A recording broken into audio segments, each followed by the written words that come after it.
Beginning in 639, the foggy fates of Egypt shifted into the hands of the Muslim Rashidun Caliphate, who stripped the land from the powerful Byzantine Empire in their ever-growing mission of expansion. The path of conquering began back during the life of the Prophet Muhammad himself and was now steaming forward through the Middle East with no hesitation. As of 639, Egypt had only been in the hands of the Byzantine Empire for a short decade. Previously, the territory had been seized and occupied by the Persian Sassanid Empire back in 618 and was only just reconquered under Byzantine Emperor Heraclius. After their Egyptian possession, though, the Byzantines began to lose the Levant during the same decade as the Rashidun Caliphate wasted no time on their conquests. By December of 639, Rashidun commander Amr ibn Alas marched at the head of a 4,000-strong army towards the Egyptian border with only one goal: to conquer. As the troops made their way closer and closer to their target, Caliph Umar became increasingly concerned about the odds of his men being able to take such a vast amount of land from the Byzantines with such a small army.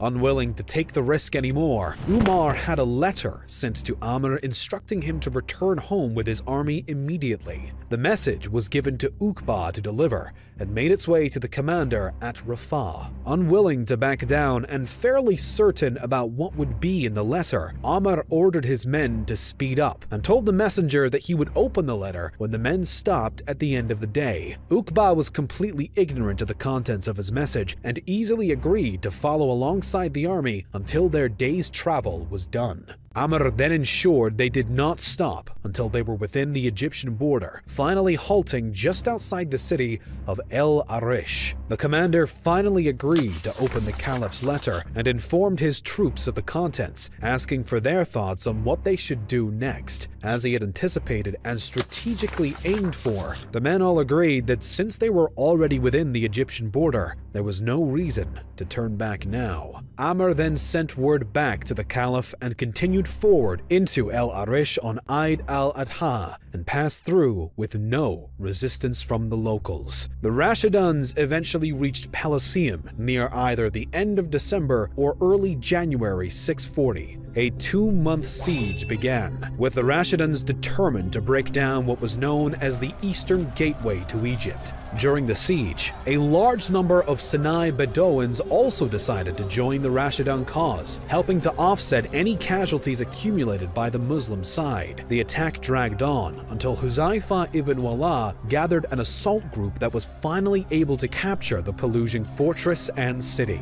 After the strong victory there, Amr led his forces toward Belbais for their next siege. Unlike at Pelusium, the Byzantines here put up a significant fight against the invading Arabs. Cyrus, the governor of Egypt and patriarch of Alexandria, even attempted to negotiate a deal with the Muslims in order to solve the dispute more peacefully. Amr agreed to negotiate. Cyrus was then joined by 2 monks and Arishan, a famous Roman general from Jerusalem. The talks resulted in Amr demanding that the Byzantines convert to Islam and pay a jizya yearly tax, or he would continue the siege. Cyrus first asked for 3 days to consider the deal, then requested an extension for 2 more days, after which he had decided it would be best to surrender. Unwilling to support the governor's decision, Arishan and the monks announced their refusal to agree to Amr's deal and kicked off the battle once again. The Byzantines were shortly defeated, and General Arishan was killed during the end conflicts. The Rashiduns attempted to win over the local Egyptian population following their victory over the Byzantine forces, but the Egyptians refused to hand over the city. The Muslims were forced to continue their siege yet again until they were finally able to capture Belbais in March of 640. Next, the Arab commander set his sights on Babylon. During the previous battle, when Cyrus had been betrayed by his men who refused to surrender, he had fled back to his palace in Babylon, where the Muslims were now looking to annex only 2 months later. This time, though, Amr and his men were incredibly outnumbered, and Babylon was a highly fortified city with a gigantic fort standing at roughly 18 meters high and over 2 meters thick. The Byzantines were now prepared for a siege and began to push off any attempts made by the Arabs to drive forward and break down the fort. By July, Amr recognized that the battle was at a standstill for his side and sent a message to Caliph Umar for reinforcements, which the Caliph had thankfully already sent out by the time the letter arrived. 4,000 new men, many having fought successfully during the Syrian campaign and commanded by Zubair ibn al-Awwam, who was once part of the famed Khalid ibn Walid's elite mobile guard, arrived in Babylon to assist the siege. But still, the Arabs were struggling to make any progress against the Romans. Contrarily, in July, the Muslims did find success at the Battle of Heliopolis, which stood about 10 miles from Babylon. Fearing that the Byzantine troops from Heliopolis could attack their men while they were preoccupied in Babylon, Amr and Zubair decided to proactively attack the unexpected city, temporarily shifting focus from their main target. An initial cavalry scuffle proved only partially successful, as the Rashidun men were able to capture a fortress in modern-day Cairo. Keeping the momentum going, Zubair took a handful of his men to the walls of Heliopolis, where they scaled the fortifications and clashed with the guards. The Muslim forces eventually claimed victory and opened the city gates for the rest of their men to enter. After fully securing Heliopolis, the Arab commanders turned back to Babylon so they could finish the ongoing siege once and for all. A mere month later, the Caliph sent another 4,000-strong reinforcement. The 4,000 men were split into 4 columns. When they arrived at Babylon in September, the Rashidun forces in total now numbered 12,000, and the battle began to intensify. Meanwhile, the Byzantines of Fayoum got word of the Rashidun victory at the Battle of Heliopolis and abruptly abandoned their posts, providing no warning to the citizens as to what they were doing and affording Amr the opportunity of sending some of his troops across the Nile to capture both the cities of Fayoum and Abwit, which the Byzantines had also fled. The Muslims occupied the cities with no difficulty, allowing for no distraction from the siege back in Babylon, where a new strategy had been taken up.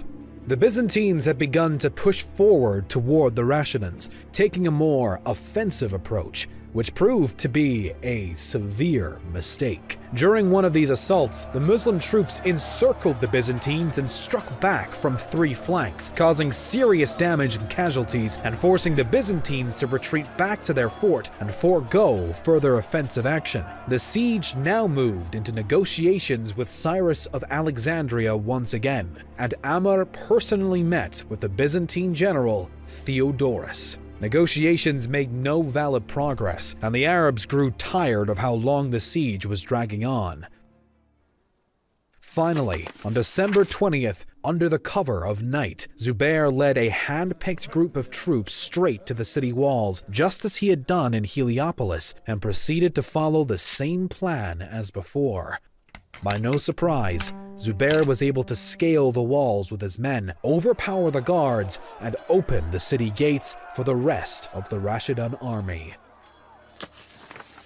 2 days later, Cyrus recognized that there was little left for him to do and agreed to a peace deal with the Muslims that would surrender all of Egypt to Caliph Umar. Cyrus assured Amr and Zubair that if the Byzantine Emperor Heraclius refused to ratify the treaty, he himself would uphold the deal, as would all of the Coptic locals who were under his authority as high priest of the Coptic Church. As was expected, Heraclius immediately refused to ratify the treaty and stripped Cyrus of his viceroyship as punishment for such a preposterous proposal. The emperor then ordered his commander-in-chief to rid Egypt of the Muslims promptly. Cyrus then informed Amr of the new developments and once again promised his loyalty, under the terms that the Rashiduns honor their side of the agreement with him and the Copts, and that if the Byzantines attempt to make peace after conflict, the Muslims must refuse and instead take the men as prisoners. The Rashidun now turned to the city of Alexandria, where they wished to end any Roman attempts to drive them out of Egypt. The Byzantines attempted to push the Muslims back on their way to Alexandria, but they were slowly forced further